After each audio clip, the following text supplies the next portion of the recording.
दोस्तों, स्वागत है आपका रेडियो स्टडी 99.9 में। और आज हम लेकर आए हैं आपके लिए अपनी एसएससी डिस्क्रिप्टिव ऐसे सीरीज़ का पहला टॉपिक, जो कि है वीमेन इश्यूज़। ये वीडियो यूज़फुल रहेगा उन सभी एग्ज़ाम्स के लिए जिसमें ऐसे पूछा जाता है। दोस्तों, वीमेन इश्यूज़ एक बहुत ही हॉट टॉपिक है, इसीलिए इसके सारे एग्ज़ाम्स में आने के चांसेस बहुत ज़्यादा रहते हैं। तो चलिए शुरू करते हैं अपना वीडियो। इस वीडियो की शुरुआत मैं एक कोटेशन से करना चाहूँगा और मैं थैंक्स करना चाहूँगा स्वामी विवेकानंद जी को, जिन्होंने इतनी ब्यूटीफुल और इतनी डाइवर्स कोटेशन हम लोग को दी है, जिसे हम हर एक एग्ज़ाम में, हर एक ऐसे के टॉपिक जिसमें विमेन पूछा गया है उसमें कोट कर सकते हैं और अपने ऐसे को और ब्यूटीफुल लुकिंग बना सकते हैं। There is no chance of the welfare of the world unless the condition of women is improved. It is not possible for a bird to fly on one wing. दोस्तों, women हमारी society का एक equal part है, और अगर हमारी society को develop करना है, हमारे वर्ल्ड को डेवलप करना है, तो हम लोग को वीमेन का रोल इम्प्रूव करना पड़ेगा। हमें वीमेन की कंडीशंस को डेवलप करना पड़ेगा। दोस्तों, इसको याद कर लीजिए, ये बहुत इंपॉर्टेंट कोट है और ये सारे एसेज में आपको काम आएगा। इसको आप तोड़ तोड़ कर भी याद कर सकते हैं, जैसे there is no chance of the welfare of the world, पहली लाइन। दूसरी line, unless the condition of women is improved.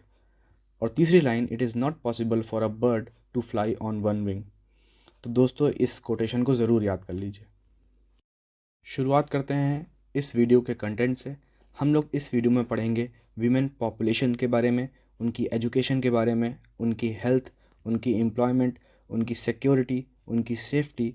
दोस्तों, सिक्योरिटी और सेफ्टी एक अलग अलग टॉपिक है। कॉन्स्टिट्यूशनल प्रोविजंस, क्या हमारे संविधान में प्रोविजंस हैं वीमेन को लेकर। भारत सरकार ने कौन कौन से एक्ट्स बनाए हैं, कौन कौन से नियम कानून बनाए हैं वीमेन इश्यूज़ को लेकर, वीमेन सेफ्टी को लेकर। और हम लोग देखेंगे कुछ बहुत गवर्नमेंट स्कीम्स। एंड अगेन हम लोग का एक बहुत इंपॉर्टेंट टॉपिक आता है क्राइम अगेंस्ट वीमेन, तो उसमें हम लोग ये सारे टॉपिक्स देखेंगे। शुरुआत करते हैं वीमेन पॉपुलेशन से। दोस्तों, वीमेन पॉपुलेशन इंडिया में अराउंड 700 मिलियन है, और हाल ही में रिलीज़ करी गई वर्ल्ड बैंक की रिपोर्ट, जो कि 2020 में आई थी, उसके अनुसार फीमेल पॉपुलेशन इंडिया की 48.04% है। तो आप इसको रफली अराउंड 48% भी लिख सकते हैं।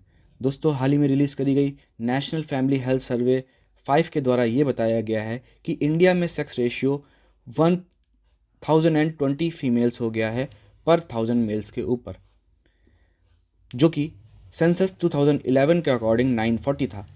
सो सेक्स रेशियो हमारा इम्प्रूव किया है, और इम्प्रूव हो गए 1020 फीमेल्स हो गई हैं हर 1000 मेल्स के ऊपर।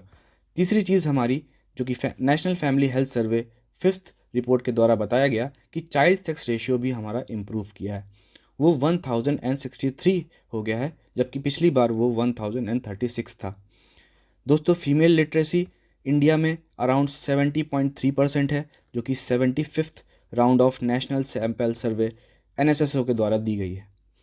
पांचवी चीज़, हम लोगों की जेंडर गैप रिपोर्ट, जो कि WEF हर साल रिलीज़ करता है, उसने ये बताया है कि इंडिया की रैंक 140 है 156 कंट्रीज़ में, जो कि एक बहुत ही ख़राब रैंक है।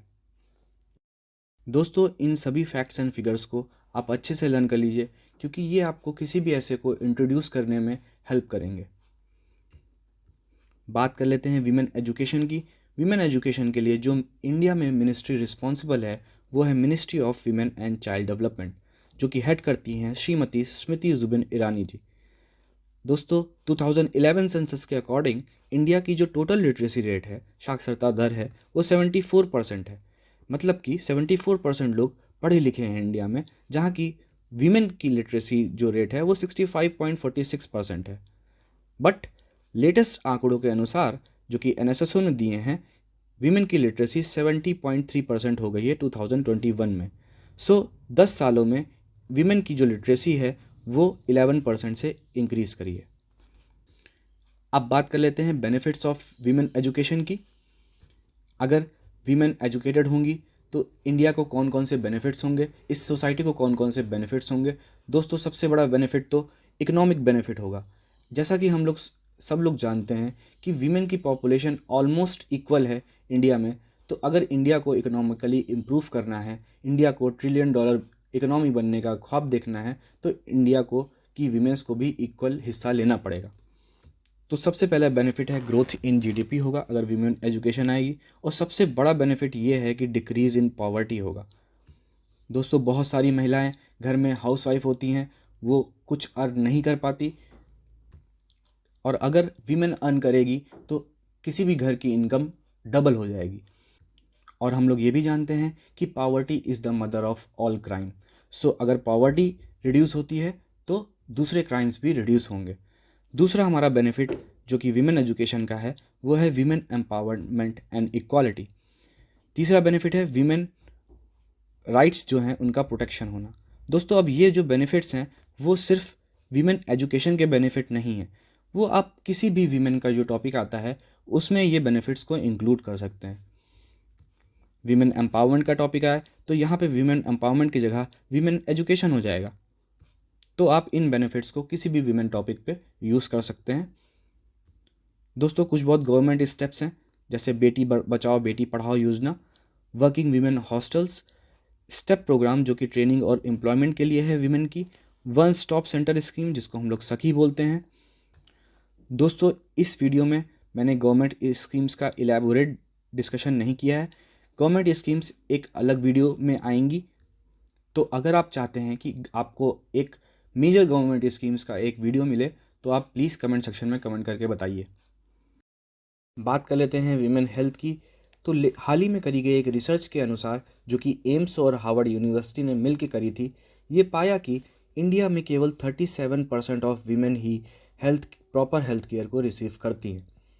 अगर नेटल केयर की बात करें तो जो कि प्रेगनेंसी के टाइम पे करी गई केयर होती है उसका फ़ायदा केवल 21% ऑफ वीमेन ही उठा पाती हैं। केवल 18% of girl and women sanitary napkins का यूज़ करती हैं मेंस्ट्रुएशन के टाइम पे। बात कर लेते हैं एमएमआर की, जिसको हम लोग मैटरनल मोर्टेलिटी रेट बोलते हैं। दोस्तों, एमएमआर का मतलब होता है कि हर लैक ऑफ वीमेन में कितनी वीमेन डाई कर जाती हैं प्रेगनेंसी के टाइम पर या प्रेगनेंसी के बाद। तो latest registrar general of India की रिपोर्ट सैंपल्स रजिस्ट्रेशन सर्वे ने बताया कि इंडिया में एमएमआर 113 है पर 100,000 फीमेल्स के ऊपर। दोस्तों, हाल ही में एक रिसर्च कंडक्ट करी गई, इंडिया वीमेंस हेल्थ रिपोर्ट 2021, उसकी कुछ बहुत ऑब्जर्वेशंस हम लोग देख लेते हैं। पहली ऑब्जर्वेशन ये है कि 86% ऑफ वर्किंग वीमेन ने ये ऑब्जर्व किया है कि उनके रिलेटिव्स, उनके फ्रेंड्स, उनके कलीग ड्रॉप कर जाते हैं वर्कफोर्स से, अपनी जॉब से, जिसमें कि 59% लोग ऐसे होते हैं जो कि हेल्थ इश्यूज़ को अपना मेन रीज़न बताते हैं। 59% वीमेन ड्रॉप कर जाती हैं हेल्थ इश्यूज़ की वजह से। 67% वर्किंग वीमेन ये सोचती हैं कि हेल्थ इश्यूज़ के बारे में बात करना स्टिल एक सोसाइटी में टैबू है। अब बात करते हैं क्राइम अगेंस्ट वीमेन की। पुलिस रिसर्च ब्यूरो दिल्ली ने क्राइम्स को जो कि वीमेन के अगेंस्ट होते हैं उनको 2 कैटेगरीज में डिवाइड किया है। पहली कैटेगरी है crimes under IPC, Indian penal code के अंडर में आने वाले क्राइम्स।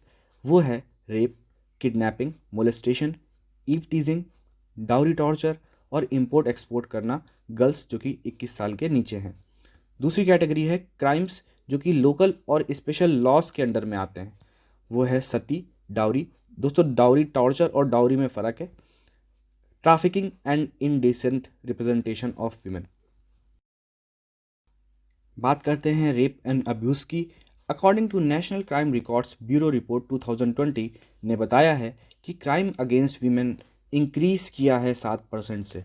दोस्तों, ये बहुत इंपॉर्टेंट डेटा है, इसको आप किसी भी क्राइम अगेंस्ट वीमेन के टॉपिक पे कोट कर सकते हैं। दोस्तों, रेप एंड अब्यूज़ की इंडिया में जब बात होती है तो एक बहुत ही दर्दनाक केस था, निर्भया केस। उसके बाद भारत सरकार ने एक कमेटी फॉर्म करी जिसको हम लोग बोलते हैं जस्टिस JS वर्मा कमेटी। उसने अपनी कुछ बहुत रिकमेंडेशंस दी, उसकी कुछ बहुत मेजर रिकमेंडेशंस यहाँ पर हम लोग डिस्कस करते हैं। सबसे पहले 20 ईयर्स इम्प्रिजनमेंट, 20 साल की जेल है गैंग रेप के लिए, और लाइफ टाइम की जेल है रेप और मर्डर के लिए वाले केसेस में। पनिशमेंट उनको मिलेगी जो कि रेड टेपिज्म करते हैं, लाल फीताशाही करते हैं। दोस्तों, रेड टेपिज्म का मतलब होता है कि वीमेन जब अपनी कंप्लेंट्स लेकर जाएं तो उनकी सुनवाई ना करना, उनकी फाइलों को आगे ना बढ़ाना और उनकी जस्टिस को प्रोलॉन्ग करना। तीसरा, कमेटी ने एक मेडिकल एग्जामिनेशन फ्रेम करवाया जो कि रेप विक्टिम्स के लिए होगा, उसके लिए कुछ बहुत प्रोटोकॉल्स बनाए। चौथा, सारी मैरिजेस एक मजिस्ट्रेट के सामने होनी चाहिए जो कि इंश्योर करेगा कि कोई भी डाउरी नहीं ली गई है। दोस्तों, ये भी एक रिकमेंडेशन थी justice G S Verma committee की। पांचवी रिकमेंडेशन है कि जो मैरिटल रेप है उसको भी एक पनिशेबल ऑफेंस, उसको भी एक अपराध की कैटेगरी में डाला जाए। आप डाउरी से रिलेटेड कुछ बहुत पॉइंट्स देख लेते हैं। दोस्तों, लेटेस्ट एनसीआरबी रिपोर्ट के अनुसार डाउरी से रिलेटेड जो डेथ्स हैं वो डिक्लाइन करी हैं, बट स्टिल 19 वीमेन हर दिन मरती हैं डाउरी की वजह से।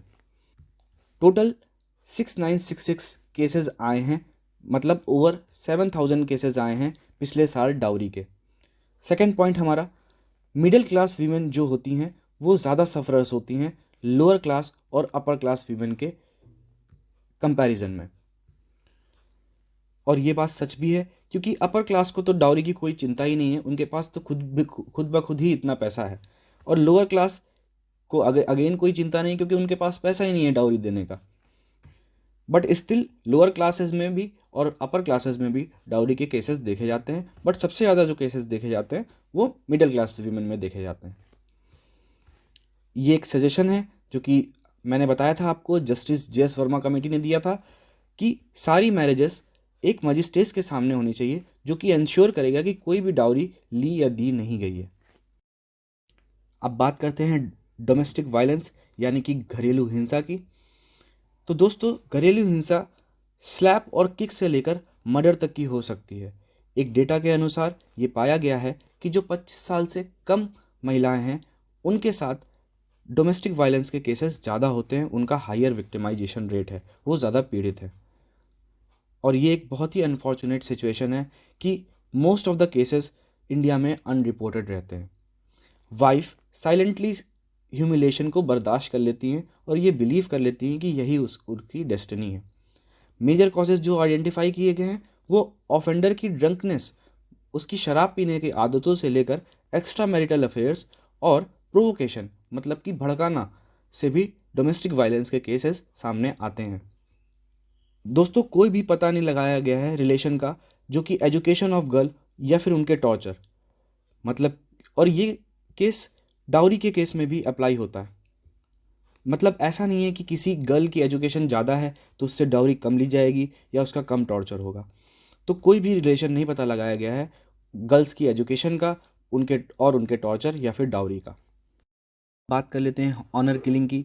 दोस्तों, ये एक बहुत ही हीनस क्राइम है जो कि घर के छोटे बच्चों और छोटे भाई बहनों के खिलाफ होता है जब वो लोग किसी इंटरकास्ट मैरिज या इंटर रिलीजन मैरिज को परफॉर्म करते हैं या फिर इवन रिलेशनशिप्स में भी होने की खबर होती है तो घर वाले उस चीज़ को डिसरिस्पेक्ट या फिर डिसग्रेस के नाम पर लेते हैं और उनकी हत्या कर देते हैं। इसको बोलते हैं ऑनर किलिंग।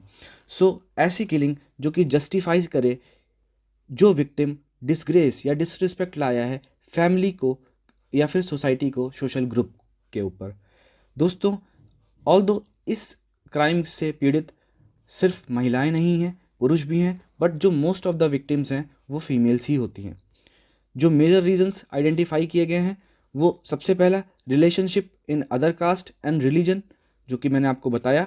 दूसरा, इनएप्रोप्रिएट ड्रेसिंग, ये भी एक बहुत अनफॉर्चुनेट रीज़न है।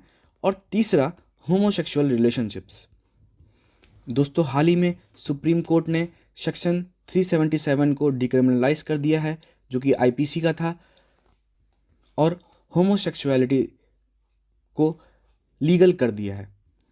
दोस्तों, भारतीय संविधान मैरिज को एक फ्रीडम ऑफ चॉइस बताता है, लेकिन स्पेशल मैरिज एक्ट जो है वो एक डिफ़िकल्टी पोस्ट करता है क्योंकि किसी को भी अगर शादी करनी होती है तो उसका मिनिमम वेटिंग पीरियड 1 मंथ होता है। बहुत सारे cases non intervention bye police के देखे गए हैं और आमतौर पे ये देखा गया है कि जो विक्टिम की फैमिली होती है वो एक इन्फ्लुएंशियल फैमिली होती है, उनका पुलिस पे पकड़ होती है तो पुलिस भी इन मामलों में दखल नहीं करती है। तो बहुत सारे एग्जाम्पल्स ऐसे देखे गए हैं कि पुलिस ने कोई दखल नहीं किया है प्रोटेक्शन प्रोवाइड कराने में यंग कपल्स को। बात करते हैं एसिड अटैक की। दोस्तों ये अगेन एक बहुत ही हीनस क्राइम है जो कि विक्टिम के खिलाफ ना ही एक फिजिकल असॉल्ट होता है बल्कि एक life long emotional and psychological impact भी छोड़ जाता है विक्टिम के माइंड पर। तो कोई ऐसा एक्ट जब एसिड फेंका जाए किसी दूसरे पर्सन की बॉडी पे इंटेंशनली उसको डिसफिगर, टॉर्चर या उसको किल करने के लिए, दोस्तों ये वर्ड ज़रूर याद रखिए, इंटेंशनली अगर कोई फेंकता है एसिड किसी दूसरे पे तो उसे एसिड अटैक माना जाएगा।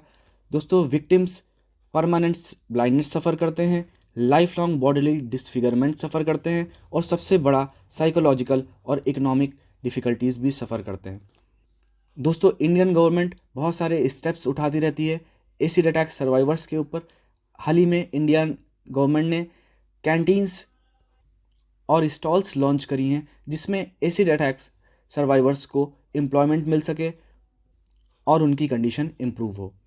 दोस्तों according to India Today DIU, India में टोटल 1500 एसिड अटैक्स हुए हैं लास्ट 5 ईयर्स में, तो इसमें कोई भी सिग्निफिकेंट डिक्लाइन नहीं देखा गया। ऑल्दो गवर्नमेंट ने सेल ऑफ एसिड को रेगुलेट कर दिया है बट स्टिल इसके केसेस सामने आते हैं।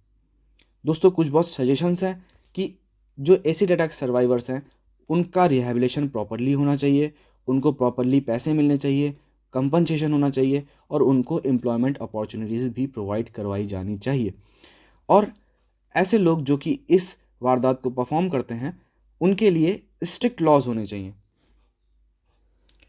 तो क्राइम अगेंस्ट वीमेन इतने ही हैं। हम लोगों ने एसिड अटैक पढ़ा, ऑनर किलिंग पढ़ा, डोमेस्टिक वायलेंस पढ़ा, डाउरी पढ़ा, रेप एंड अब्यूज़ पढ़ा। नाउ हम लोग अब आ जाते हैं अपने नेक्स्ट टॉपिक पर, वो है वीमेन एम्प्लॉयमेंट।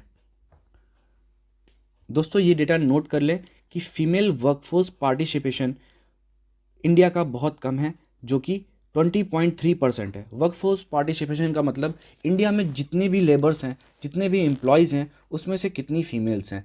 तो 2019 के अनुसार वो 20.3% है। ये एक वर्ल्ड बैंक के एस्टिमेट्स के द्वारा है। ये कम हुआ है और पैंडेमिक के दौरान तो ये और कम आ गया 15.5% में। तो कोरोना ने वीमेन एम्प्लॉयमेंट को भी बहुत ज़्यादा अफेक्ट किया है। और जैसा कि हम लोग जानते हैं कि प्रेग्नेंट वीमेन को कुछ टाइम के लिए रेस्ट चाहिए होता है।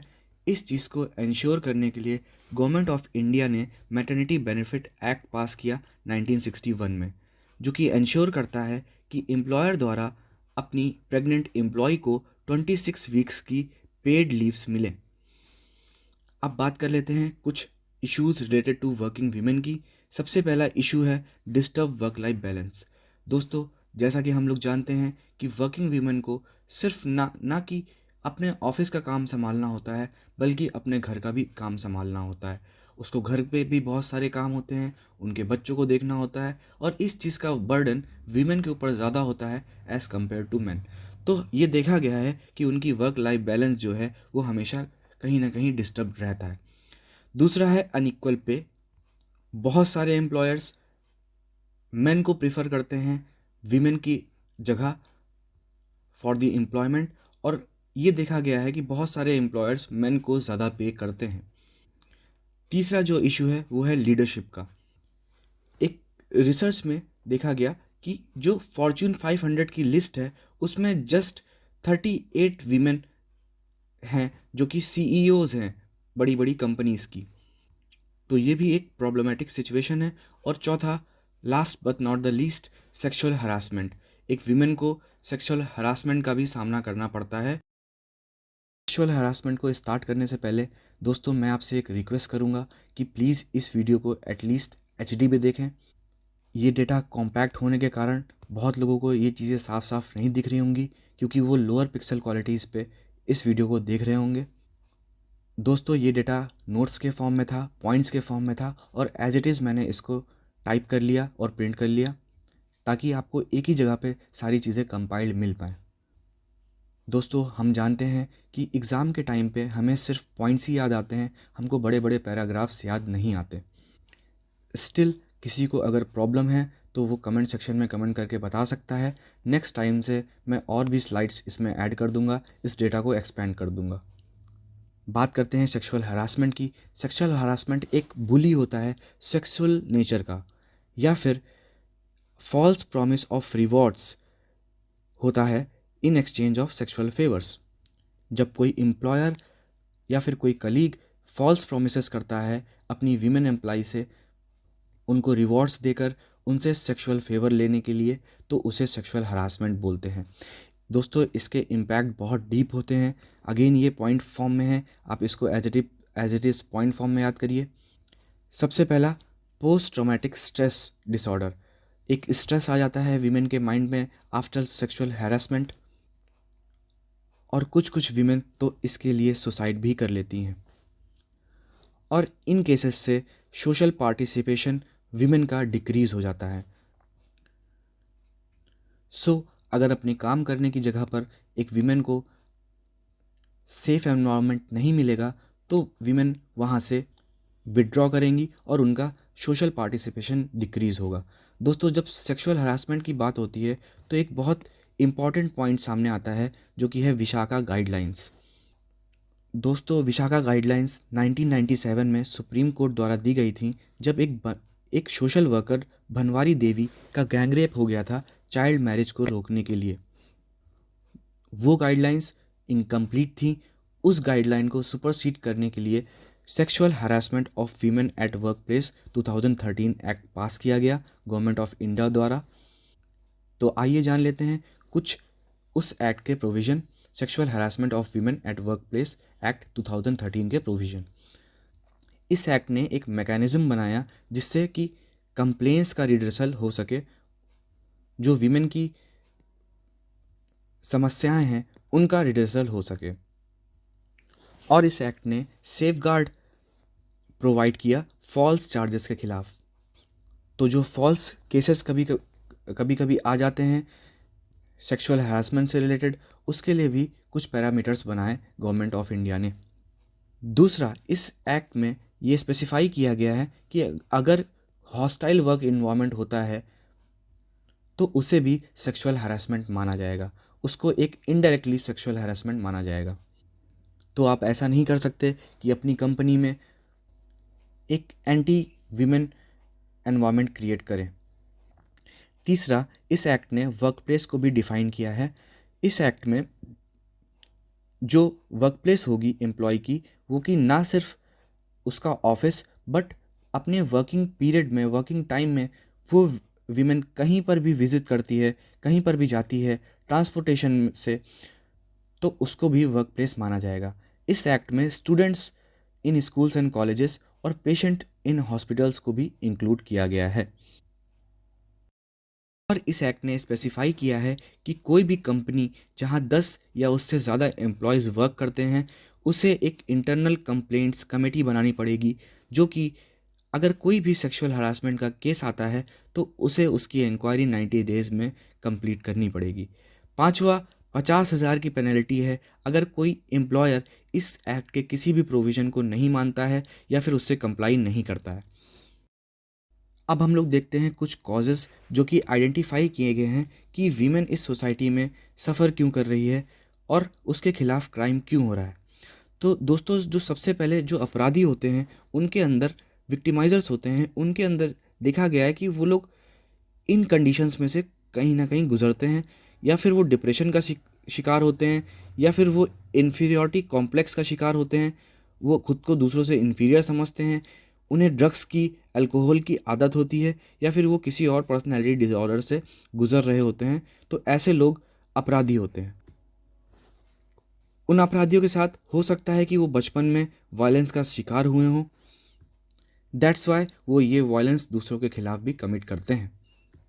दोस्तों इसीलिए बोला जाता है कि जो बच्चे होते हैं उन्हें मारना पीटना नहीं चाहिए, बिकॉज इससे वो इस चीज़ के यूज टू हो जाते हैं और वो फ्यूचर में भी ऐसी चीज़ें खुद भी कमिट करने लग जाते हैं।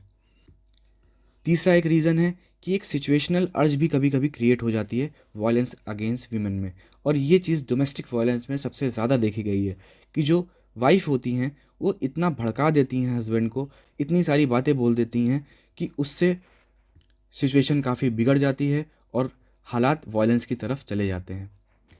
अब बात करते हैं कि इन सब चीज़ों का सॉल्यूशन क्या है। कुछ बहुत ये सब कुछ बहुत सजेशंस हैं, वे फॉरवर्ड हैं। सबसे पहला है कि मॉरल और रिलीजियस वैल्यूज़ हम लोग को अपने बच्चों को अर्ली एज में सिखानी पड़ेगी, अपने छोटे बहन भाइयों को और जो चिल्ड्रन हैं उनको। उन्हें जेंडर के टॉपिक्स पे सेंसिटिविटीज़ जो होती हैं जेंडर्स, वो सिखाना पड़ेगा और सेक्स एजुकेशन भी देनी पड़ेगी। तीसरा, हम लोग को जितने ज़्यादा हो सके उतने ज़्यादा सीसीटीवी कैमरास लगाने हैं और स्ट्रिक्ट प्रोटोकॉल का फॉलो करवाना है वर्क प्लेस पे। चौथा, हम लोग को अवेयरनेस स्प्रेड करनी है सोसाइटी में कि कौन कौन से क्राइम्स हैं अगेंस्ट वीमेन और उनके खिलाफ कौन कौन से भारत सरकार ने सज़ाएं फॉर्मुलेट करी हैं। पांचवा, हम लोग को एक्सेसिबिलिटी बढ़ानी पड़ेगी वीमेन के लिए ताकि वो अपनी प्रॉब्लम्स का एक एक्सटर्नल सॉल्यूशन ईजिली ढूंढ सके। हम लोग को फ्री और लीगल एड प्रोवाइड करनी पड़ेगी वीमेन को, और ऐसा कुछ किया जाए कि ऑनलाइन एफआईआर्स ज़्यादा से ज़्यादा प्रमोट हों। वीमेन हेल्पलाइन नंबर बहुत सारे स्टेट इशू करती हैं, जैसे कि यूपी में 1090 है। इसमें हर तरह की वीमेन कंप्लेंट्स का रिडर्सल होता है, उनका सॉल्यूशन होता है। दोस्तों, नेक्स्ट है हमारा प्रॉपर एनफोर्समेंट ऑफ लॉज होना चाहिए। जो एग्जीक्यूटिव्स हैं उनको अपनी जिम्मेदारी समझनी चाहिए और उन्हें प्रॉपर लॉज जो ऊपर से बन के आते हैं, पार्लियामेंट से बन के आते हैं, उन्हें अप्लाई करना है। हम लोग को स्ट्रेंथन करना पड़ेगा, स्ट्रॉन्ग करना पड़ेगा वीमेन ऑर्गेनाइजेशंस को, और रेगुलेट करना पड़ेगा consumption of drugs and alcohol को। अब बात करते हैं कुछ बहुत कॉन्स्टिट्यूशनल प्रोविजंस की जो कि वीमेन के लिए हैं। हमारे भारतीय संविधान में क्या क्या बातें लिखी हुई हैं वीमेन इक्वालिटी के लिए और वीमेन के लिए। अब बहुत से लोग सोच रहे होंगे कि सर ने इतने सारे आर्टिकल्स लिख दिए यहाँ पर, और आर्टिकल्स को देख के तो वैसे भी हम लोग के पसीने छूट जाते हैं। तो दोस्तों, ज़रूरी नहीं है कि आप आर्टिकल का नंबर याद करें, आप सिर्फ ये लाइन भी याद कर सकते हैं। अभी कुछ देर पहले मैंने आपसे ये बात बोली थी कि हमारे भारतीय संविधान ने ये बोला है कि मैरिज एक फ्रीडम ऑफ चॉइस है। तो इस चीज़ में मैंने आर्टिकल्स को मेंशन नहीं किया, बस ये बता दिया कि हमारे संविधान में क्या चीज़ बोली गई है। तो आप इन सेंटेंसेस को याद कर सकते हैं, इससे भी आपका काम चल जाएगा। और दूसरी बात तो ये है कि ये आर्टिकल्स तो आपको याद करने ही पड़ेंगे, क्योंकि पॉलिटी में बहुत सारे ऐसे टॉपिक्स हैं जिन पे ऐसे पूछा जाता है। अभी लास्ट ईयर CHSL के एग्ज़ाम में आर्टिकल 19 के ऊपर पूछा गया था, उसके संवैधानिक प्रावधान कॉन्स्टिट्यूशनल प्रोविजंस पूछे गए थे।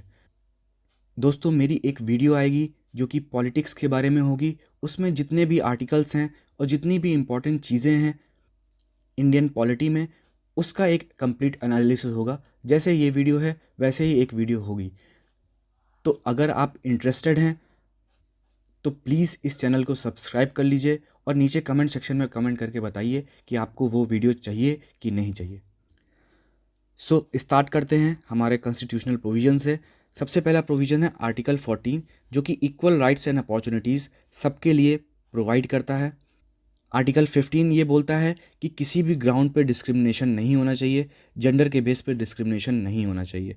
आर्टिकल 15 ये भी बोलता है कि कुछ बहुत स्पेशल प्रोविजंस हम लोग वीमेन के लिए बना सकते हैं। आर्टिकल 16 ये बोलता है कि हम लोग को इक्वल अपॉर्चुनिटीज़ देनी चाहिए पब्लिक अपॉइंटमेंट्स में वीमेन को लेकर। दोस्तों, हाल ही में सुप्रीम कोर्ट ने आर्मी में वीमेन को परमानेंट कमीशन दिया है। इससे पहले आर्मी वीमेन को परमानेंट कमीशन नहीं देती थी, लेकिन सुप्रीम कोर्ट ने इस चीज़ की सुनवाई करी और आर्टिकल 16 के तहत equality of opportunities in matter of public appointment के तहत वीमेन को परमानेंट कमीशन दिया है आर्मी में। आर्टिकल 23 कहता है कि ban trafficking in human and force labour. Article 39D बोलता है इक्वल पे होना चाहिए। आर्टिकल 42 बोलता है कि जस्ट एंड ह्यूमन कंडीशन होनी चाहिए और मैटरनिटी रिलीफ भी मिलना चाहिए प्रेग्नेंट लेडीज़ को। आर्टिकल 51 ये बोलता है कि ऐसी प्रैक्टिसेस को हमें छोड़ देना चाहिए जो कि डिग्निटी ऑफ वीमेन के खिलाफ हो। Article 300 right of property to women बोलता है। और आर्टिकल, ये सबसे इंपॉर्टेंट आर्टिकल है, अमेंडमेंट जो हैं 73rd amendment and 74th amendment जो कि 1992 में करी गई थी, इसमें 1/3 सीट्स दी गई थी लोकल बॉडीज़ ऑफ पंचायत और म्यूनसिपैलिटी में वीमेन को। इसीलिए जिस दिन 73rd अमेंडमेंट ऑपरेशनल हुआ था 24 अप्रैल को, वो दिन वीमेंस एम्पावरमेंट डे के नाम से हम लोग सेलिब्रेट करते हैं। अब बात कर लेते हैं कुछ बहुत गवर्नमेंट स्कीम्स की जो कि गवर्नमेंट ऑफ इंडिया ने वीमेन एम्पावरमेंट के लिए और उनकी सिक्योरिटी के लिए फॉर्मुलेट करी हैं। दोस्तों, इस वीडियो में मैंने गवर्नमेंट स्कीम्स का डिटेल में डिस्कशन नहीं किया है क्योंकि उससे वीडियो काफ़ी लंबा हो जाएगा। गवर्नमेंट स्कीम का एक मेजर वीडियो हमारे चैनल पे आएगा, तो अगर आप चाहते हैं कि गवर्नमेंट स्कीम्स का अलग से एक मेजर वीडियो आए तो प्लीज़ कमेंट सेक्शन में कमेंट करके बताएं।